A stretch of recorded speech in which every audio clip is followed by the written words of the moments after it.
Hello, hello. Good day, everybody. Today is the 22nd of May here in Mountain Time in the US. I got a friend of the show, Into the Mist, with us tonight. We're going to be talking about some pretty interesting stuff. First, though, we got to do the plugs. Please make sure to subscribe to the channel. Need y'all to subscribe. Really appreciate it if you do. It's helpful. Comment, like, all that jazz. Make sure to follow me at MNBFY Pod at X. I nailed it finally. And make sure you follow my buddy here at Into the Mist, MYST13 on X. And so we're going to just jump into this. We're going to be talking about some pretty interesting stuff. It's a little different from what I've done on the show before, but talk about some stuff having to do with like aliens, Illuminati, so, the dark controllers of the world. But before we get into it, considering that we're going to be talking about some pretty heavy stuff, Miss, you want to bring us in with a couple verses? Yeah, I agree with you that, it may be heavy, and we just never know about these people. So I figure let's do a Bible verse. It's actually my favorite Bible verse, Ephesians 6:11. Put on the whole armor of God that you may be able to stand against the schemes of the devil.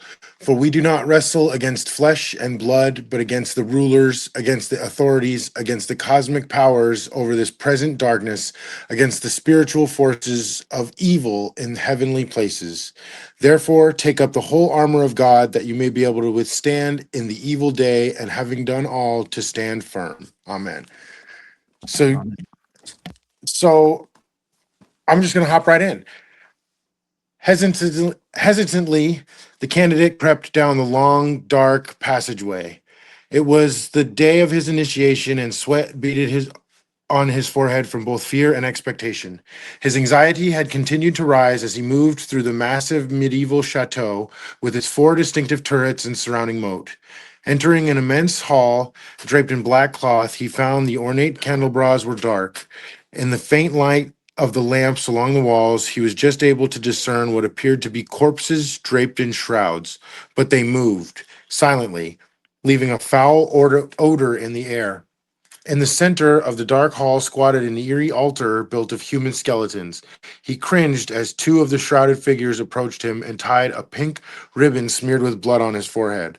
A crucifix and an amulet were hung around his neck. His clothes were removed and his crosses painted on his naked body in blood. He winced, not daring to move, as his genitals were bound with string. Five other shrouded figures approached, bloodstained and mumbling incoherently. They threw themselves down in supplication as if in prayer. There was a sudden light as a funeral pyre was lit. He watched wide-eyed as his clothing was tossed into its fire. As the pyre blazed higher, a large form seemed to rise out of the flames. The booming voice of a priestly initiator spoke out, low but distinctly, with great authority.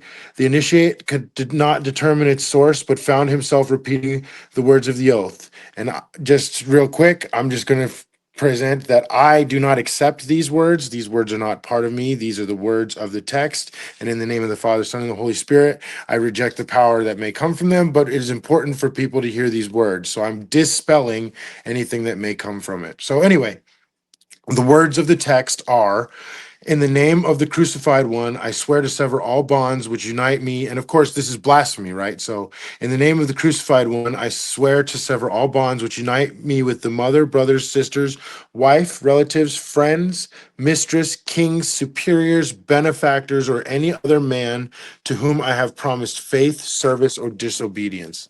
I name the place in which I was born. Henceforth, I live in another dimension, which I will not reach until I have renounced the evil globe which has been cursed by heaven. From now onwards, I shall reveal to my new chief all that I have heard or found out, and I shall seek out and observe things which might otherwise have escaped me. I honor the aqua tofana, which is a poison. It I honor the aqua tofana, a poison. It is quick and essential medium of removing from the earth through death or robbing them of their wits, of those who oppose truth and those who try to take it from our hands. I shall avoid Spain, Naples, and all other accursed lands, and I shall avoid the temptation to betray what I have now heard. Lightning will not strike as rapidly as the dagger which will reach me. Wherever I may be, shall I betray my initiation. Next, a seven-branched candelabrum bearing seven black candles was set before the candidate, containing along with a bowl containing human blood. The candidate washed himself in the blood and even drank a quantity of it. The string around his genitals was removed, and he was placed in the bath to undergo complete ablution, after which he was served a meal of root vegetables. So was described an Illuminati initiation at Le Chateau de Morneville. I'm going to guess Dermenonville, yeah, near Paris, in a 1789 book entitled Essai sur la secte des Illuminés, Essay on the Cult of the Illuminati. So that I wanted to just kind of start us off. I know we were going to maybe do something a little different, but with an initiate's testimony. What did you think? Kind of crazy, huh? Yeah, I was gonna ask you, is that like that's like that's a legit testimony? It is supposedly, and it is written in the Supposedly. book. It is written in the book. Oh, sorry. The author is Jean Pierre Louis Deluche, What's and the this book? would have been in 1789. And it's called the original title is Essai sur la secte des Illuminés, which means essay on the cult of the Illuminati. Holy smokes, dude! That was Because giving it's me that was disturbing. Yeah, and sorry to kind of start it off like that, but that's why I wanted to start with the Bible verse, and I didn't want to read it to you beforehand for kind of like the shock value. Yeah, it's crazy. Um, but uh, I Was think this like a that testimony of an individual that like proudly went through with joining the Illuminati? And if it's 1789, I mean, this is like post Adam Weishaupt, right? Because like yeah, Weishaupt was already basically discovered and deposed, right? And then he basically said we're already into all your institutions, we're your teachers, we're your economists, we're everywhere, right? Like he had already basically fulfilled that part of the mission, right? yeah. So Weishaupt has an interesting history, of course. But for those of you who don't know, that is where the modern term of Illuminati comes from, is Adam Weishaupt, and he started like the first, you could say, public sect of the name titled Illuminati. And it started, ironically, on July 4th, 1776. Crazy. So, again, looking at how they do things of blasphemy, in here, they think they are the Illumined ones as he's going through this text, is he's saying in the name of the crucified one. But of course, he's not referring to Jesus, his words are saying other things, and you can kind of see this illusion of blasphemy throughout, the whole thing. But yeah, so Weishaupt, of course, was at his greatest, you could say between like 1776 and 82 or something like that, Was short. They Um, got him pretty quickly. yeah, and I could be even a little bit longer. And one of the most fun things, of course, everybody should have their piece of tinfoil armor on, no matter what that is for this conversation. Your hat or your gauntlets or whichever piece of tinfoil armor you so choose to wear. But there is a very, very fun absolute conspiracy theory. This is one of those ones. I hate using that term, but this one is fake. I am most sure, sir. I wasn't there, but there's a lot of theories out there that are people running with theories that Adam Weishaupt came over and replaced George Washington, which of course did not What? happen. Yeah, it did not happen, but No, I that know that is one of that's a the theory. things. Yeah, absolutely. And it's because they do actually look rather similar, but George Washington is pretty unmistakable. But yeah, for fun Googling later, there are people out there who will say that, yeah, Weishaupt replaced George Washington, came over here and murdered him in his sleep and replaced him, which would be next level crazy, of course, which the sect we're talking about, which I kind of refer to as the dark priest class, and I would like to kind of change gears to using that terminology for the rest of the show, just because again, everything that they say is a misnomer. It's a thumb in your nose, or thumb in their nose at you, kind of like biting their thumb at you. It's really snobby, and They would not call themselves the Illuminati, but they do refer to themselves as the illumined ones. And so I call them for what they really are. And you use the terminology black nobility. I call them the dark priest class. And I think that that's much both of those terms are much more apt, than the Illuminati are, but it's kind of the buzzword, so everybody gets behind it. Yeah. Yeah, I mean, like Um, the Illuminati is like the front is like the like you said, it's like the public facing terminology. Like people think of, they go masonry. Masonry leads to Illuminati. There's all that stuff about like once they, if you're a Freemason, and I don't know much about this, so I could be speaking completely incorrectly, but like I from what I've read and podcasts and stuff like that, it's like after you transcend the 33rd degree, you've basically become you're now moving into like the Illuminati, and then even beyond that's like Rosicrucian order, and it just keeps going and it gets closer and closer to, like you said, to like the dark priest class, or like some people know them as the 13 families, the black nobility, like like the Saint Clairs, for example, from France. So it's like I guess like I want to pose a question is it's kind of it's a little bit I'm kind of jumping on a tangent here, but like when we think of like Baphomet worship, right? Like, does Baphomet worship start before Weishaupt? Like, like Western European Baphomet worship that kind of like really grew with like, I hate to say it, but like the French, like the corrupted order of Templar, in France, where they basically pivoted into Baphomet worship. Is it like I don't know the dates, Mist. Are those like timed close to each other, or does one come before the other? Do you happen to know?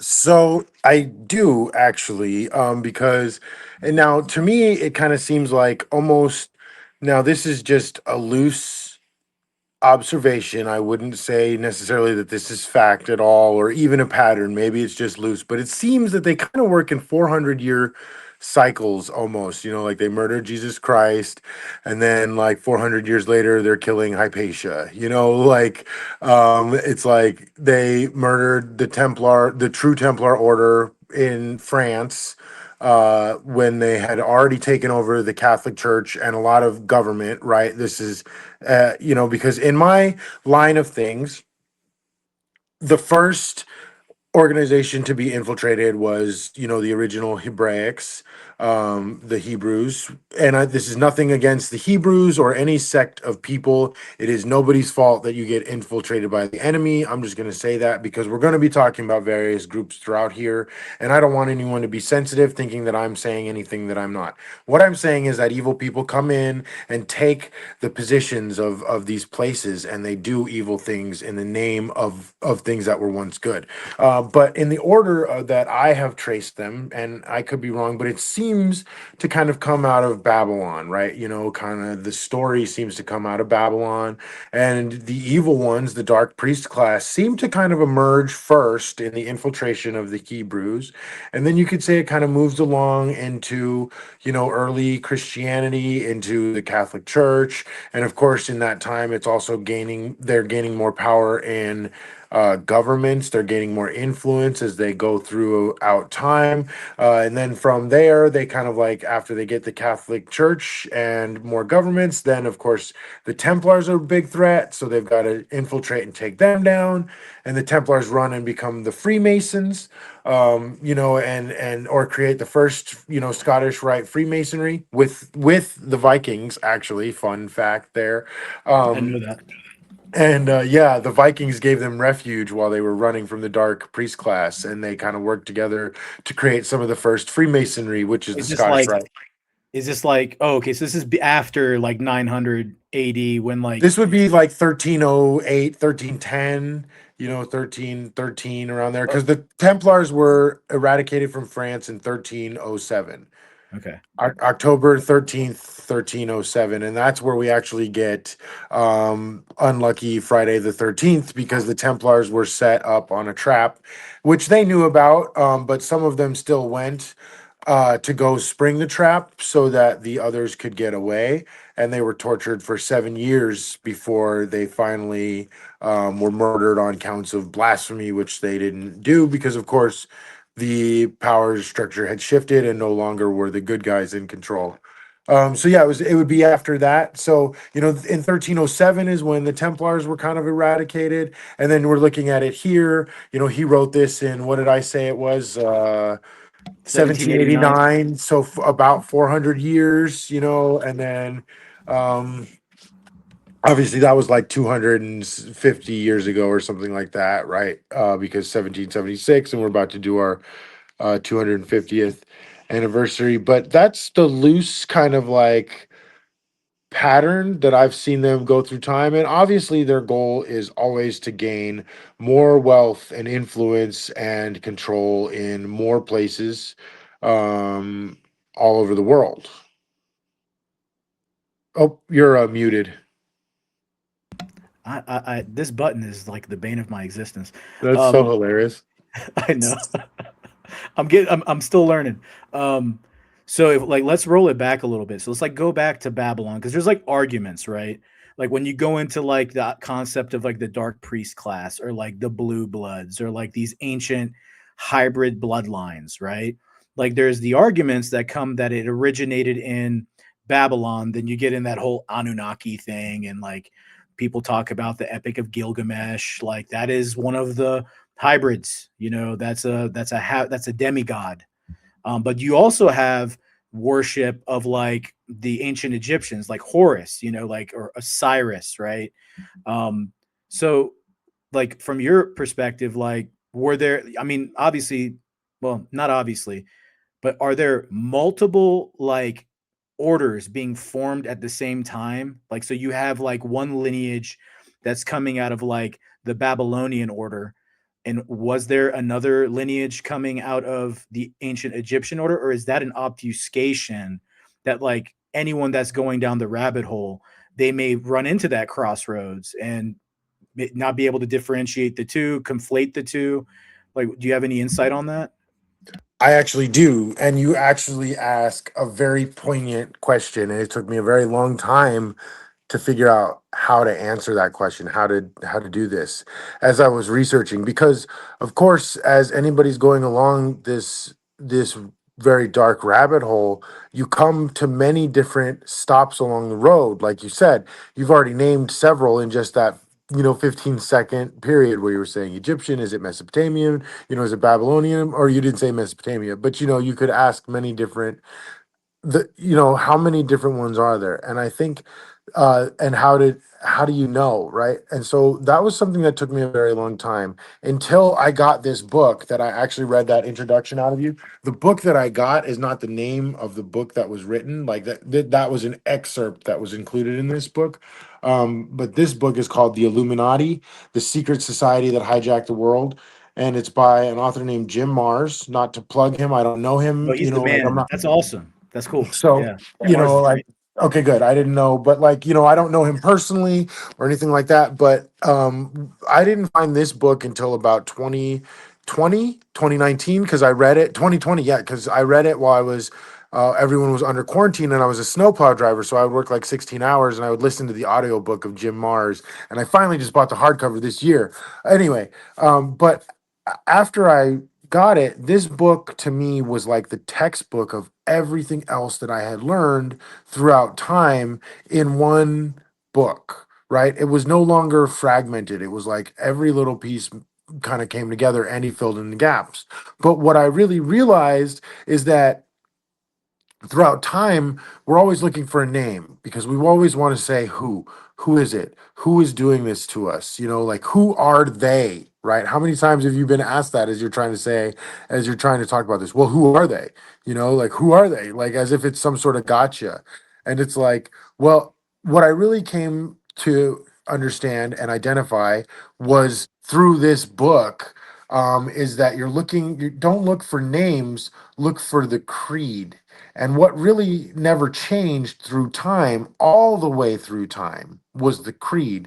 And the various implementations of these different varieties and flavors and categories and offshoots and stuff like that, and warring factions too, right? They're not all together always. They want more power, and sometimes other factions are in the way of their power as well. Don't think that they're all kumbaya against us. Like, they will stick together against us, but like they will also take each other out too.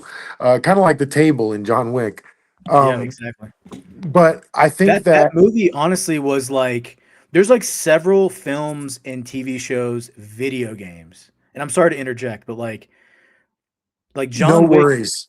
but like I think you would agree. Like John Wick is telling you, like they're giving you a glimpse of that underworld and how it kind of does function. Like obviously it's fictionalized, but it goes to like that metaphysical law, right? Like that you have to respect God, the heavenly Father's uh, blessing and in His creation of giving us free will. So the way they have to, they can persuade us through illusionary choice, right? So like you watch John Wick and then you're like, oh, this is a fiction, and most of it is, but they're also exposing you to occult, things, you know, and on in your subconscious, you kind of accept it. So then when you see it in reality, you're like, whoa, that's like John Wick. But what you're really witnessing is like we see like with that what was it, the Olympics with like that Dionysus like scene, right? And like Dionysus is like comparable like to like Lucifer, right? And so they always do that. They always plant like these like in the metaphysical law, they have to essentially show you symbolism. They have to show you truths, although they could be deceptive and half truths. And then decide what you will decide, whether consciously or subconsciously from there. But they're always moving the ball forward, like throughout time. Like they don't stop. It never will stop, in my opinion. I absolutely agree. And in terms of mystic symbolism and understanding that, or symbology, I guess in this case, um you know, the John Wick is one of the most impressive movies of occult meaning hidden in the background. Literally, I've watched it a few times now, all the way through, all four. And you know, great, awesome. Keanu Reeves is a badass running around blowing people away. That was never really what appealed to me in the first place. It's a great movie, don't get me wrong. I enjoy it, whatever. But what really captures me about that movie is when I watch movies, I watch them with a mystic eye, you know, into the mist, where I never looked at things at face value, because people spend so much money putting things in the background, so much planning. There's nothing ever on accident in these movies, and John Wick is the most incredible study of occult symbolism in the background. You could pause it at any point in time in all four movies and just have and write like a dissertation on one scene, you know, like it is Bro, crazy. like when he breaks the cross to get Yeah. branded, people do not understand what that means. Like that's essentially like him walking from God and fully committing to, you know, the dark powers, I guess. Yeah.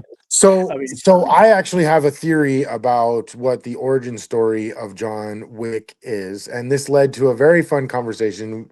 Speaking about John Wick, this led to a very fun conversation just over the weekend, actually, that I had just recently, and I didn't know this part about it. But to me, my theory, of course, that I presented is that John Wick is the source material for John Wick is John the Baptist, the one that goes before Christ and purifies the land and has to walk through the wilderness. You know, John the Baptist was not necessarily a divine man at start, right? He had to really kind of go through it, and he prepped the way for the Savior. And I think it really, really shows that in the end of John Wick, when he's dying and the sun is rising, the sun, you know, like just like the Lord, you know, like, and I'm not, I think that that's where the story was, the symbol is, the start of that is. and I really do, we could say that it was written for good, or we could say that it was written for evil. I think that John Wick is one of those things that was just a story, like they're telling you a story and there's not really much of a slant, positive or negative about it. They're Yeah, I just was gonna say it's like more telling you neutral. telling you what it is. Yeah, I think so. And that's why there's so much symbolism in the background. It's insane. But that's my theory. And the person that I was talking to was like, "Oh, that's interesting," because I was listening to a podcast with somebody interviewing Lawrence Fishburne, and Lawrence Fishburne was presenting that Matrix, obviously, which we all Gonna kind of bring like that up. maybe know, was the story of Jesus Christ. And a lot of people, may fight that, or but it really kind of was Gnosticism. Neo, yeah, and Trinity, and then, so the podcaster was asking Morpheus, like, "Oh, well, if that's true, then what role do you play?" And Lawrence Fishburne was like, "Oh, well, John the Baptist." And it was like, "Oh, I never really considered that part of the story in the Matrix, because he's like prepped the way, he's been searching for him, and he's the one that baptized Neo by pulling him out of the waters when he came out of the Matrix, and so it was like very kind of a cool little tangent side off there." But to answer your true ultimate question at the start of it, Yes, which led sir. down this really cool side path, no, I love it. Uh is I think you have to change from trying to identify one group of people and just see how the creed, where does the creed apply throughout time? How does the creed apply throughout time? Where, what groups are using it? And I think that part of the reason why it seems so disjointed like that is because they operate in a cell like nature, right? They have these initiating schools where they raise you to certain levels of initiate, before you can become an actor for, greater purposes, right? Until then you're kind of like a private in their army or whatever. They have different sayings for the levels. I don't recall them right now. Like But acolyte and then an adept, and you move your way up. yeah, and then initiate, and then yeah, exactly, and then you're exactly. So, oh shoot, where was I going with that? Sorry, man. Oh, You're talking about, yeah, like that they're different like possible factions or different schools, right. right? Okay, right. So the different schools have different names for the initiates, but all basically the same, right? Is that is they use the same wording, right? Regardless of whatever faction it is, right? I totally was I missed there was a middle point in there that kind of like tied it all together. But it did make me think of I do have a list somewhere of kind of like what their creed is throughout time, regardless if it was Mesopotamia or Babylon or the Freemason, what they would refer to as the Illumined Freemasons, what we could say, I would refer to maybe as the infiltrated Freemasons. But if you wanted to kind of just discuss the black nobility for just a quick minute, I've got the notes somewhere right in front of me, but then I could find that and then read the creed so that people have an idea of just what it would look like as they're searching throughout time. I mean, like I will never proclaim to be like a a source of great information on the black nobility, and it's been a long time since I've read on it. But I mean, do you think if you believe in if you believe in like Daniel 6, like you believe in the idea of fallen angels that desired women and fell to earth, came to earth and basically taught women makeup and taught men metallurgy and made us warmongering and all this stuff they're known for, Nephilim, right? And then eventually the fallen angels did, bed human women and created the giants, right? And then and I guess some of these giants rose to be great kings, like we said at the beginning, like Gilgamesh, right? The Epic of Gilgamesh is essentially the story of of a giant, of a hybrid offspring of a fallen one. Then there's also the argument, obviously, is it Anunnaki? This is like the lizard people thing. I tend to be more on the faith-based belief system when it comes to this stuff. But when you think of the 13 families or the black nobility, my understanding is, and I would love anyone in the comments or anyone that has better ideas, like better understanding of this, please, like, enlighten me if I'm wrong on any of this. But that's where the bloodlines come from. Comes from like the Gilgameshes of the ancient world, right? Um, and then you come up to modern day, let's say you go into like Renaissance period, like you had like Medici and Borgia, and like moving on, you have St. Clair's, you have like a bunch, you have like there's Arab families, there's Asian families, there's these families that kind of have controlled time, like controlled human society and civilization since the beginning and continue to do so. I think what kind of happens though is after, when the colonies resisted, and look at us today, it's effing pathetic, but they had like a tea tax, and then they had to quarter soldiers, and they're just like, that's enough, we're done, and they broke away. But what people always seem to forget is that many of the founders were Freemasons. Thomas Jefferson, who I love Thomas Jefferson. He's one of he's one of my heroes when it comes to like American history and as far as founders. But he's a deist, right?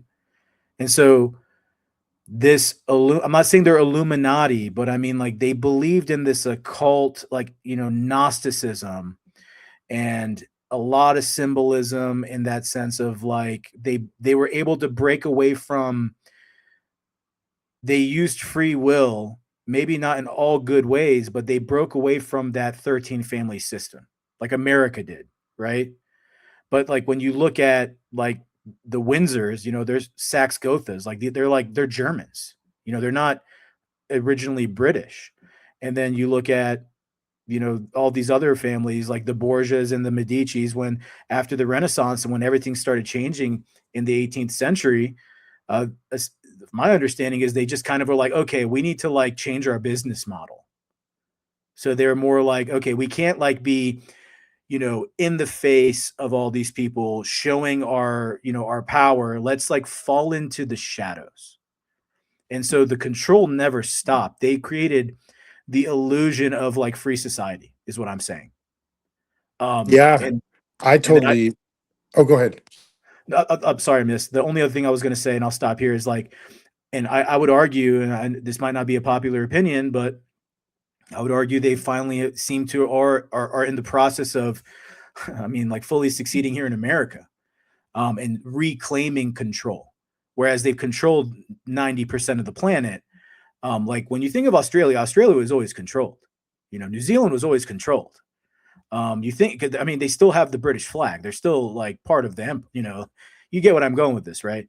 Um, but America really broke away from all of it. Granted, it still had some stuff going on, in the background. Like I don't know if anyone's ever seen, an overhead view of Washington D.C. I mean, you should probably go Google that if you've never seen that. It's pretty interesting what you'll find. And then we talk about Horus or Osiris and the Washington Monument. I mean, that's some occult stuff there too. It's like the phallus of Horus. I mean, like it's either the phallus of Horus or Osiris. I always forget. I'm sorry for that. But those obelisks are in that Egyptian vein, right, Miss? That's like what I'm saying. Is like that's what I'm asking. Like you have the Babylonian, sect, and then you have this ancient Egyptian sect, because like you see the symbolism of both, but they're not always in the same place. Yeah, totally. Sorry, I missed my I missed the button, the mute button. Well, Yeah, I actually agree entirely. And it's so funny that you mentioned that because I had just flipped past the pages about the Minerva owl above the US Capitol, the symbolism over DC. But so I think that the thing about symbology, right, is that they're material things, drawings, the icons, objects that represent something else, an abstract idea. And so the symbology through time has just changed because they've just used different versions of brainwashing almost, right? As throughout different cultures. So they all kind of like added up to mean different cultures. I mean, to speak to different cultures, but the base symbology is the same, right? Whether it's like the circle with the dot, kind of like, and they're all base things. It's like where does the triangle turn into the spiral? Where does the circle with the dot lie? Where is the eye?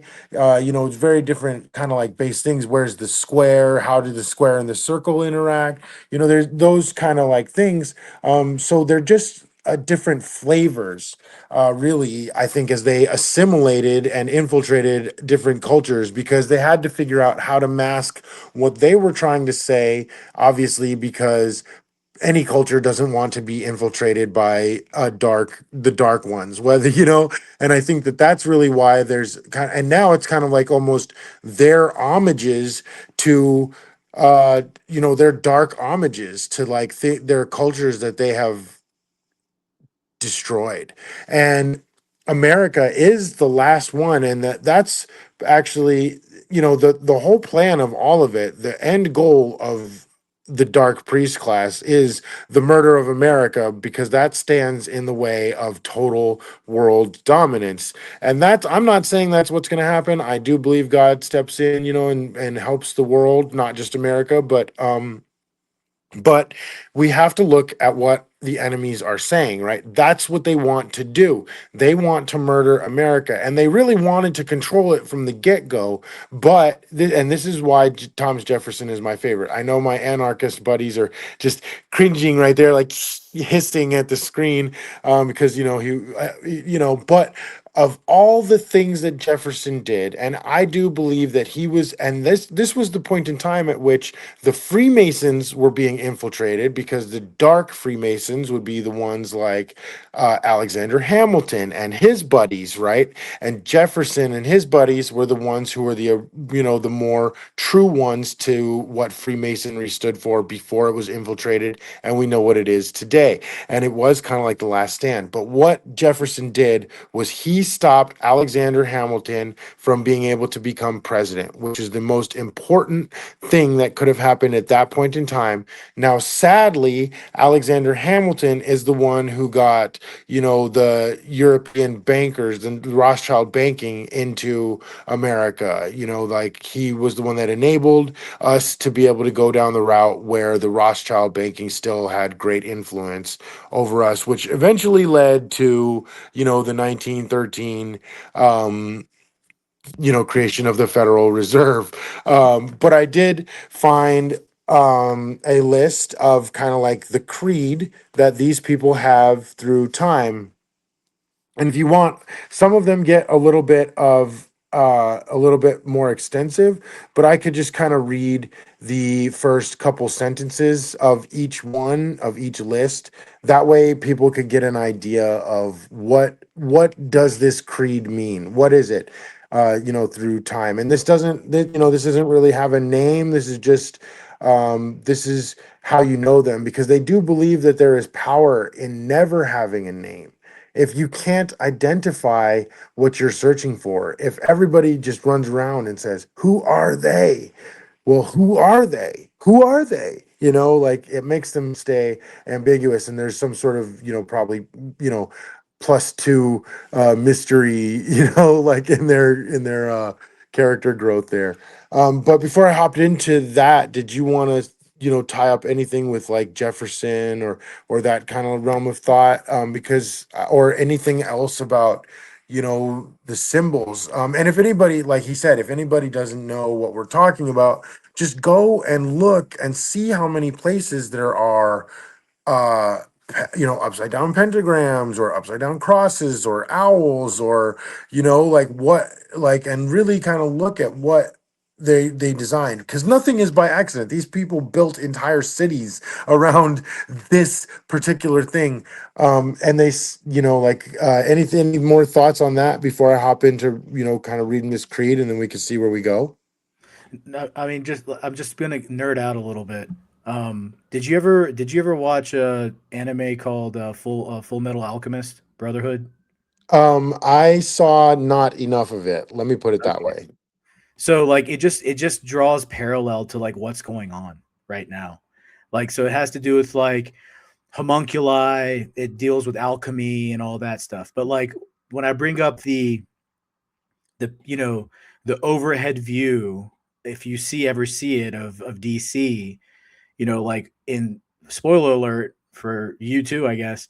But at the end of the series, they find out they basically used they built the roads and the city layout, the planning of the city was a gigantic alchemical formula. Like so, like it was like a circle, right? Because you were talking about That's how squares it. and circles, the dot in the circle, and so they created like they're basically the roads, the whole layout was a gigantic alchemical formula, which was essentially like a soul siphon because they were trying to create the most powerful philosopher's stone. I know I'm nerding out here, and it doesn't really tie into it, but it's just like the it does tie into the sense that that's another one of those forms of media myths that we talk about where they tell you a lot. Like in that show, they basically show the main protagonist's country he fights for. They wage a war against the Middle East, and it was a gigantic blood sacrifice ritual. And this is a show from like 2004 or 5, right? And so they tell you these like who are they? Like you said, like they tell you all the time what they're going to do in advance of when they do it. And I'll stop. I'll close it there. I know that was a little bit of a tangent. I felt like it tied in a little bit. I thought it was kind of cool. But yeah, like when you talk about, go ahead and drop these creeds for us. And before you do, like, do you have names? Like, are these creeds of factions? And if there are factions, can you call out the faction and then give like excerpt of the creed? That's funny you mentioned that. I'll just yeah. So some of them are they do provide a clear connection to different factions. So I'll just go ahead and read them all the way through. How about that? So okay, so well, we'll see. So I'll see if they start to ramble on too much, but it does kind of look like that answers your question. So how funny that you would say that. So um, the plan will remain invisible into so this is just I don't know where he got it. I could go back in the earlier in the chapter and find it, but I just happened to remember that he had a list in this book of their creeds, right? So this is just out of that book that I was mentioning. If anybody Is this wanted to go and find it the out, Jim this Mars is book? yeah, the Okay. Illuminati, Jim Okay. Mars. So these are just his words, right? So it's the pertinent points include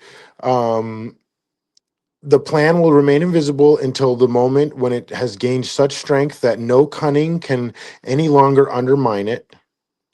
Wars, so far as possible, should not result in territorial gains. The minds of the masses must be diverted towards industry and trade. Thus, all nations will be swallowed up in the pursuit of gain and will not take note of their common foe. We should create an intensified centralization of government that we must develop super government by representing it as the protector and benefactor of all those who voluntarily submit. We shall soon begin to establish huge monopolies. And this was written long before the rise of giant multinational corporations, is a note that the author Jim Mars puts in here. That's the sixth. The intensification of armaments, the increase of police forces, so that in all the states of the world besides ourselves there will be only the masses of the proletariat, a few millionaires devoted to our interests, police and soldiers. We shall put government power in the hands of persons whose past and reputations are such that between them and the people lies an abyss. Persons who, in case of disobedience to our instructions, must face criminal charges. We have fooled, bemused, and corrupted the youth of the masses by rearing them in principles and theories which are known to us to be false. We shall destroy among the masses the importance of the family and its educational value. We have invented this whole policy and insinuated it into the minds of the masses to obtain in a roundabout way what is unattainable by the direct road. It is this which has served as the basis for our government of secret masonry, which is not known to, and aims which are not even so much as suspected by these cattle attracted by us into the show army of Masonic lodges in order to throw dust in the eyes of their fellows. What is the part played by the press media today? It serves selfish ends. It is often vapid, unjust, mendacious, and the majority of the public have not the slightest idea what ends the press really serves. We shall saddle and bridle it with a tight curb. Not a single announcement will reach the public without our control. The need for daily bread forces the masses to keep silent and be our humble servants in order that the masses themselves may not guess what they are about. We further distract them with amusement, games, pastimes, passions, people's palace. There was no TV or movies at that time, but obviously you can see how they would be added in. Soon we shall begin through the press to propose competition in art, in sports of all kind. It will be undesirable for us that there should exist any other religion than ours. We must therefore sweep away all other forms of belief. Freedom of conscience has been declared everywhere, so that now only years divide us from the moment of the complete wrecking of that Christian religion. As to other religions, we shall have less difficulty in dealing with them. When we have at last definitely come into our kingdom by the aid of the coup d'etat prepared everywhere for one and the same day, we shall make it our task to see that against us such things as plots shall no longer exist. With this purpose we shall slay without mercy all who take arms in hand to oppose our coming. Anything like a secret society will also be punishable with death. In one third of the masses, in our program, one third of the masses will keep the rest under the observation from a sense of duty on the principle of volunteer service to the state. It will be no disgrace to be a spy and informer, but a merit. How else are we to increase disorders? Sedition mongering is nothing more than the yapping of a lapdog at an elephant. In order to destroy the prestige of heroism for political crime, we shall send it for trial in the category of thieving, murder, and every kind of abominable and filthy crime. Public opinion will then brand it with the same contempt. Until dissenters commit some overt act, we shall not lay a finger on them, but only introduce into their midst observation elements. And then later protocols, it says, or deal with finances. Um, the 20th one called for general taxation, the lawful confiscation of all sums of every kind for the regulation of their circulation in the state.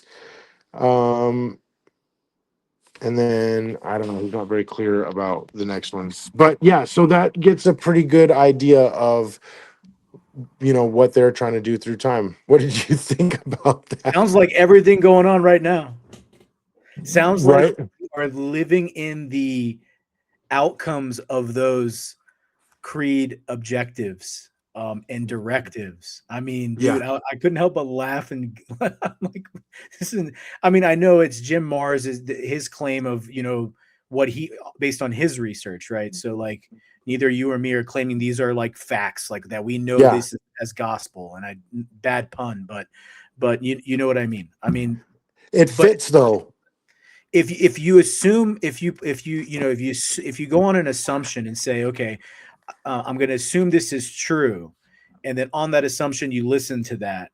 And then you apply it to your actual reality, specifically here in America.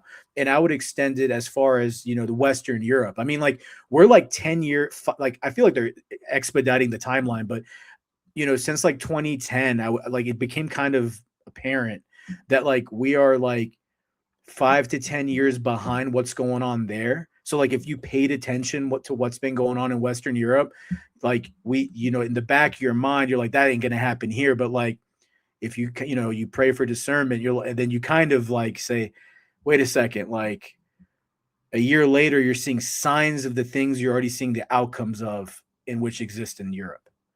And so like where do they come from anyway? You know, like you said earlier, like Alexander Hamilton kind of you know extended the olive branch to the Rothschilds to try to, you know, bring central banking into America, and then the taxation and the games and the entertainment and distraction after distraction. The third of, I mean, dude, it's insane to me. I mean, like, could you imagine? Like, I always imagine this. I know, like, I'm just a naive idiot, but like, I just always imagine, like, if this, like, if humanity could actually like be humanity without being steered, you know, through a maze of confusion, and literally like that confusion as you're navigating the labyrinth, you don't realize you're actually going to where they want you to go, and like we're living it with the internet. Yeah. So I think that it's so true.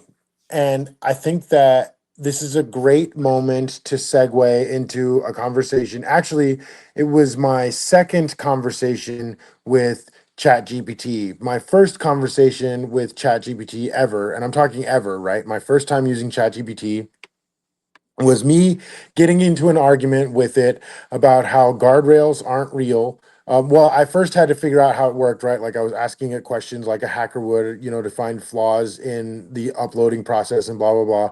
But then I was like, you know, basically I was like, oh, well, with everything that you've said, it's inevitable that AI is going to take over humanity, right? And it was trying to argue against me, but then I finally won that argument. That was the first conversation.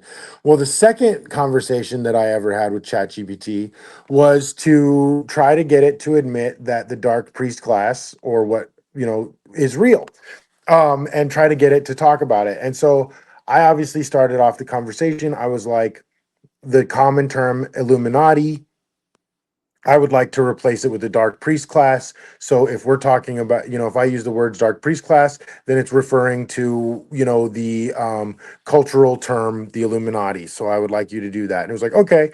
And I was like, so what I would like to do is like prove that they're real. And it was like, oh, that's speculative, blah, blah, blah. You know, there's no proof ever. And I was like, well, also the fact that there's no proof ever is kind of proof, because the fact that there's never been any sort of thing out there pushed and pushed and pushed is weird, because you know it seems like there should be at some point in time. And it was kind of like, well, yeah, that's a good point, you know. And I was like, plus they control the narrative, you know, it's like in their very like core of being the Illuminati, you know, like to do that. And I was like, okay. So and it was kind of really resisting me. So I was like, all right, how do I do this? And I was like, okay, so I'm going to talk to it. I was like, let's pretend that these, you know, the dark priests are real, and I would like you to let's create like a character profile of what a dark priest is, right? Like what would that mean if they were real in reality? Since there is no proof of them,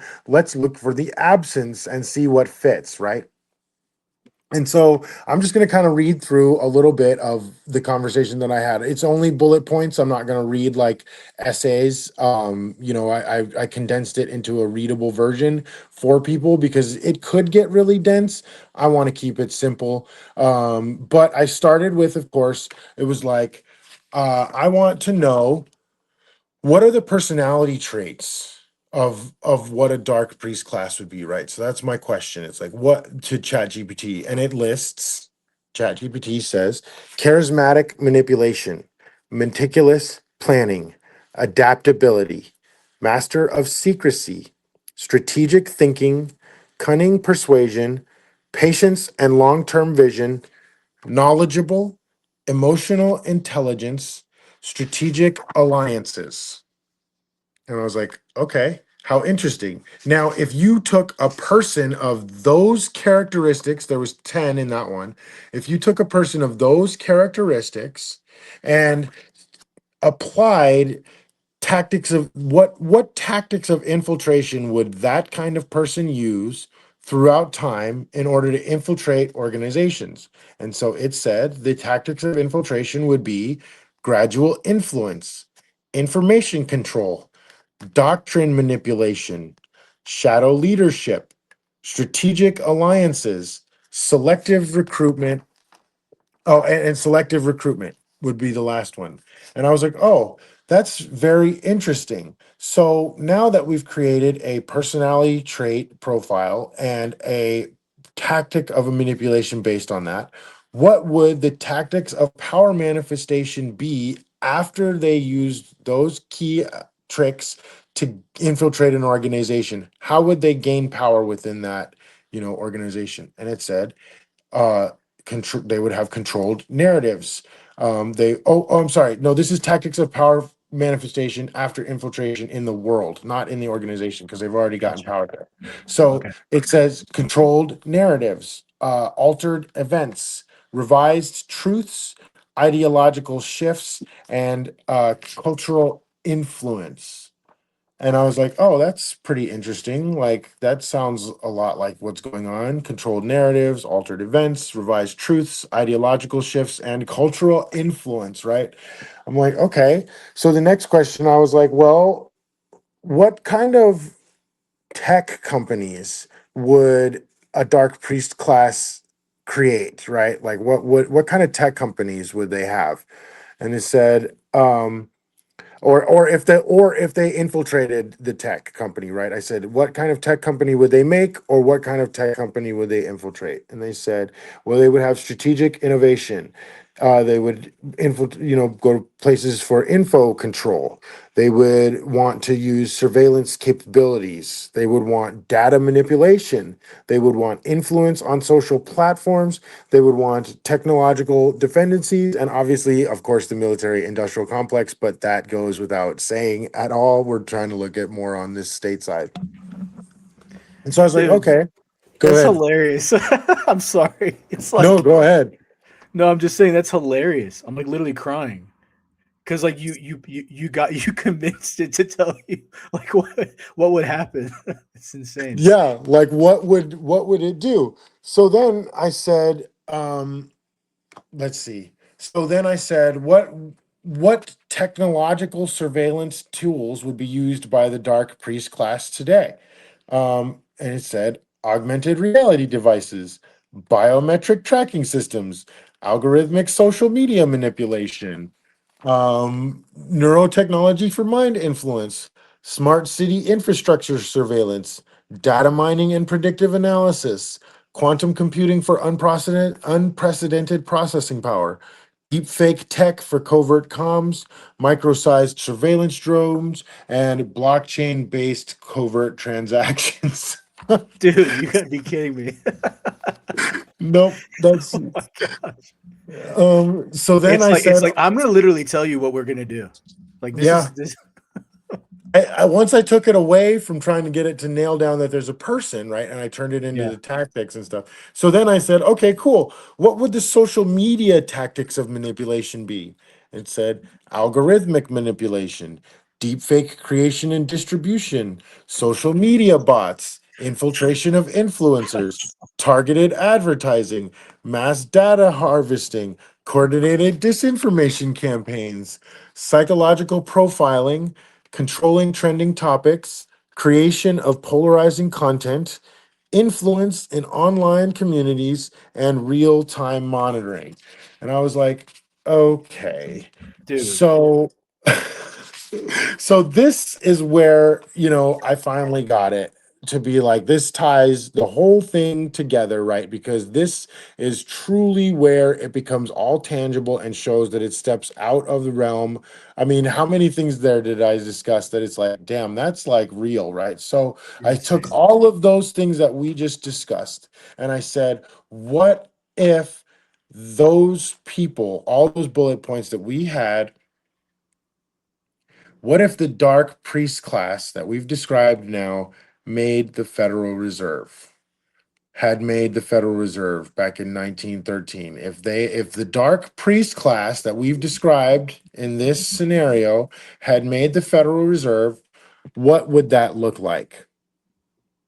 Centralized monetary authority, fractional reserve banking, inflation manipulation, debt-based economy, creation of a fiat currency, interest rate policies, controlled economic crises, global financial influence, secretive decision making processes, manipulation of public perception, infiltration of regulatory bodies, creation of economic dependencies. Dude, I'm dying laughing. That's so insane. And that's where it ties it all together. And I was like, Oh my gosh. wild, right? I'm sure that people will want to go back and play that at least twice. Because when I read it the first time, I was like, as it was telling me this, I was like, holy shit. To me, that's proof that the Dark Priest class is real because I created a fictional character, right? We created all of these data points that it really created, right? By me asking questions. And I said, take those data points and put it into a person or group that created the Federal Reserve. What would that look like? And it listed 12 very true, real, very here policies of what the dark priest class, if some dark group ran the Federal Reserve, this is what it looks like. And if anybody doesn't know, that could have been off of the Federal Reserve's website. That's what I'm saying. Is like, what is a AI? It's an LLM. And what does it get its information? It gets it from a repository that's it's created. Like it, they set the boundaries of where they want it to draw data from. So like when you're querying it, you're prompting this stuff. It's like whoever built GPT or whatever version you're using at the time, like it drew from the information it had available to it. It wasn't just making it up. Like it queries off your prompt on like on what it has available. So that's why I'm laughing. Like it's kind of crazy. Yeah. So then I said, okay, if the Federal Reserve, because this is one of my theories and personal theories in life, is of course that Bitcoin was created as a rebel theory, right? Like in order to get people to take the new world order of banking. I think that's what Bitcoin was. And so I was like, okay, well, let's take it beyond the Federal Reserve. Let's go to the next. And I said, if the Federal Reserve that you've just described is the thesis and Bitcoin is the antithesis presented by in the Hegelian dialectic, right? Then what is the synthesis? And it said the introduction of centralized crypto, controlled blockchain governance, CBDC integration, fractional digital reserve system, smart contract manipulation, biometric ID integration, managed decentralized narrative, influence over exchanges wallets, global adoption campaign, strategic crisis responses, digital financial ecosystem integration, and public perception management. Dude, I'm dying. This is so good. I'm so happy you're doing this. So that's what Just I my own have. personal edification. This is hilarious. Like it's just so dark. It's hilarious. Like I mean, like those things are happening. They've been Yeah, happening. It's yeah. real. And I had this conversation in December of 2023 with ChatGPT. And so obviously What? yeah, Wow, dude. Well, I mean, I'm sure if you like recreated like that prompting, you'd get a totally different outcome in 26. I know. I'm curious to try. I would be curious like for you to run that experiment. Like we don't have, you and me could talk about it, offline, but I am curious. Like will it actually give that back to you? Like if you prompt for prompt, right? And take it down the same, Create the same same path you did. variables. Yeah. And I'm just I wonder what it will tell you today. That maybe that could be potentially an interesting like follow up on just this Let's do segment it. here because that's dude. I was legitimately laughing. That's it's like hit like gallows humor beyond like I'm laughing at how sick it is. Isn't it Like wild? Like there's no other it's response. insane. Like it's bubbles. Like yeah, and that's how I felt when I did it. I was like, oh my god, I just proved that the Dark Priest class is real, and I got ChatGPT to do it because It's I insane. created hypotheticals and I said, well, what would it do if this? What would that do? What if this person was real? What would they do? And it went on to describe every single fucking thing in our reality. And like, and the only reason that I was had to go there to think about it like this is because ChatGPT was telling me that this thing did not exist, and I could not get it to, no matter how hard I tried or how much I tried to be like, well, but what about this? And it'd be like, that's a great point, but this is all speculative, like, and then finally I had to adapt the way that I thought in order to try to trick it up. And I was like, okay, let's create the character profile. Let's create the habits. Let's create the personality types. Let's create the tools of influence. Let's create the surveillance metrics. And then I was like, all right, now let's see what that would look like if it controlled. Obviously, money is the greatest thing to ever control us ever. So I was like, what if that thing that we created controlled the money? And when it printed the banking list, it was like, I was like, dude, I think I stood up and cheered. I think I was at a party maybe or something. And I was like, oh my God. And of course, nobody at the party was like, it's hard to talk to people about this kind of stuff at the Yeah. party. I don't know. Maybe it was a get together, not really a party. But, it was like, people like, what? And I was like trying to explain to them. I'm like, oh my God, you guys never believe what I just got it to prove. I just got it to prove the Illuminati's real, because I'll use that instead of the Dark Priest class around, so I don't Yeah. sound too weird around people. Yeah. But, No, people are like, they couldn't get it. They didn't really get it. And not many do, so, man. Not yeah. many do. But looking at those facts, like, I mean, the way that it described Insane. it and the way that what's happening in our world, like, No, that is insane. I am genuinely curious if like you recreated that chat and if what like recreating it, what does it give you today? It'd be interesting if it actually gave you the exact like I mean it'll give you it's gonna be nuanced, right? It's not gonna give you verbatim word for word what it when you prompted it, what it gave you initially, but like if it's in the same vein, like what is it gonna tell you? That's wild, man. But I was thinking, like, we're coming up on past an hour and, the title of this is going to be Who Are the Overlords? Right. And so we know that, like, we're talking about upper management, right? We're not talking about the chairman. So my question to you is when we think of the overlords, are they aliens or are they, you know, hybrid, Nephilim giants, or are they actually demons? Are they as I don't want to say the names of the fallen ones because it has power, but you know what I'm talking about, the one AZA and then SAM, the first three letters of each of those fallen ones' names. Um, what are your thoughts? Maybe we close with this topic. Who do you think the overlords are, Mist?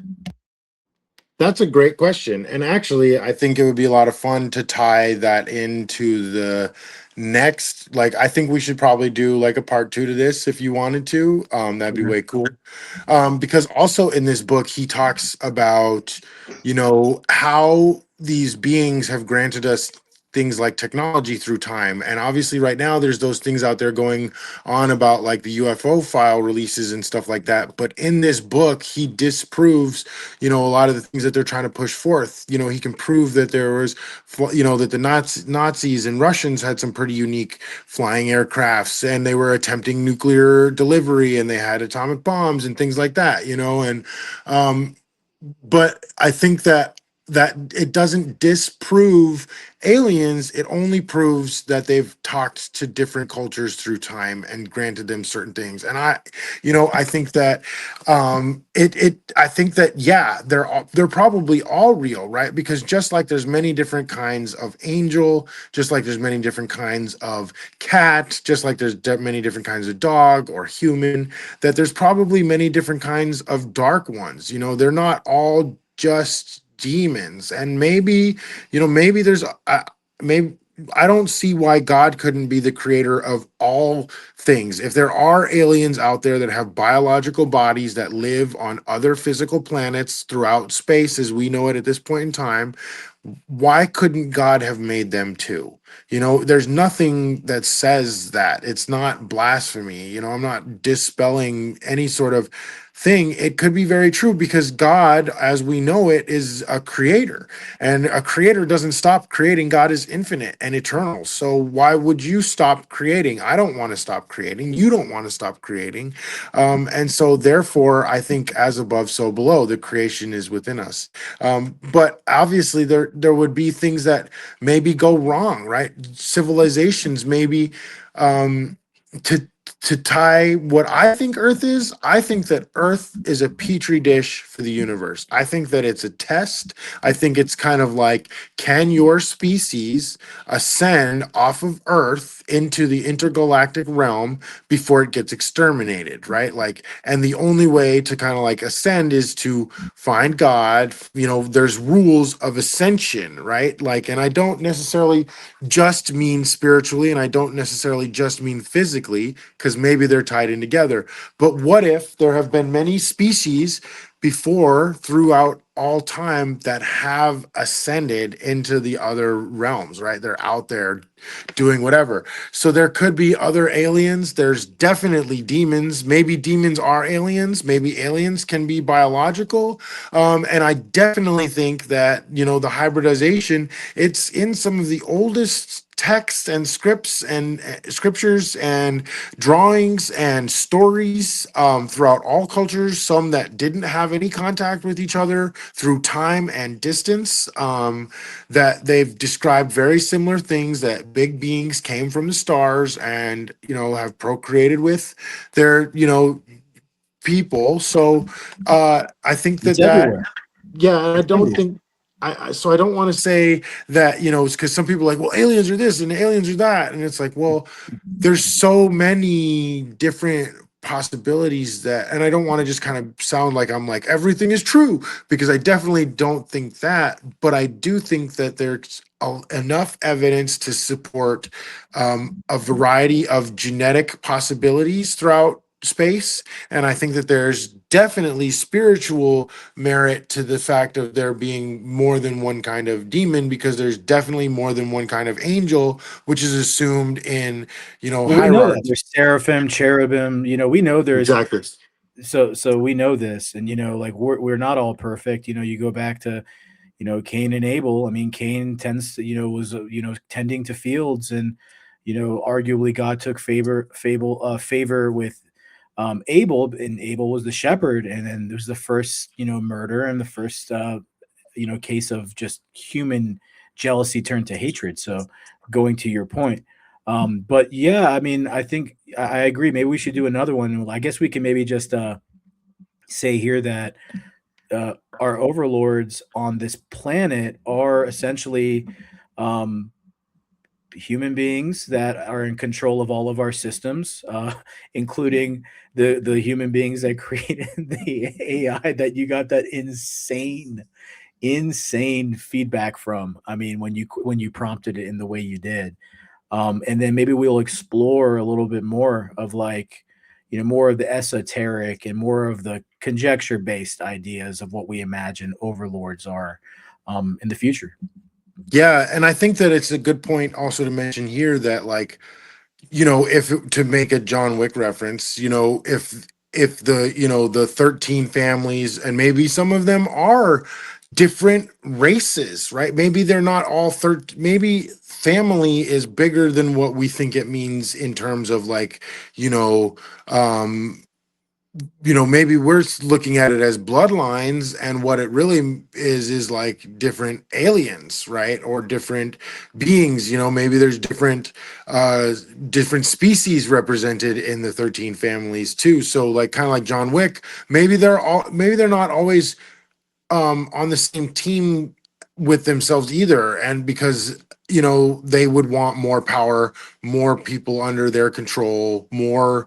Why wouldn't you maybe want to be warring? And maybe that's kind of why there hasn't been this sort of unified one world government, because of the warring factions up above that could be different things like reptilians and aliens and demons and people that are possessed, or maybe there's just really big pawns. I don't know, like I think it's fun to kind of think about, but I don't think that I could tie my answer down to one thing, because there just is such a potential and evidence for many different types of beings throughout reality. And I think that one of the things I appreciate the most about like the UFO files being released is it's definitely bringing conversation up about it. But I think that, and the things that I read that, like, I don't know if I necessarily believe all of them. The things that obviously I got ChatGPT to tell me were good, but, it's always a quest, right? For what is truth. And I think that